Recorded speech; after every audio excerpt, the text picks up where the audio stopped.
সেলাই এখন এতটাই সহজ যে আমি এটা চাইলেই খুব সহজেই ঝামেলাবিহীনভাবে আমার কাপড়ে ফুটিয়ে তুলতে পারবো। কিভাবে? চলেন। এই যে দেখেন আমার এখানে ডিজাইনার প্লেটটা, এখানে প্রত্যেকটা ডিজাইন দেওয়া আছে এবং সেই ডিজাইনের সাথে নাম্বার দেওয়া আছে।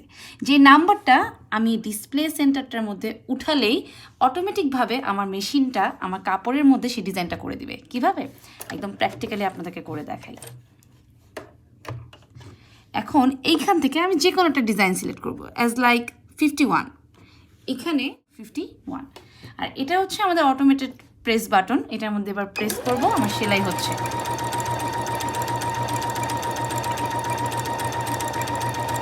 কাপড়টা ধরে রাখারও কোনো ঝামেলা নেই, আপনি খুব ইজিলি এটা সেলাই করতে পারবেন। এটা অটোমেটেড মেশিন, যার কারণে আপনার সেলাইটাও হবে একদম ঝামেলাবিহীন।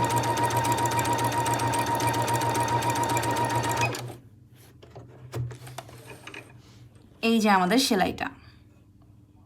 স্পিড কমানো বাড়ানোর জন্য এইখানে একটা স্পিড বার দেওয়া আছে, যেটা দিয়ে আপনি বাড়াতেও পারবেন আবার কমাতেও পারবেন।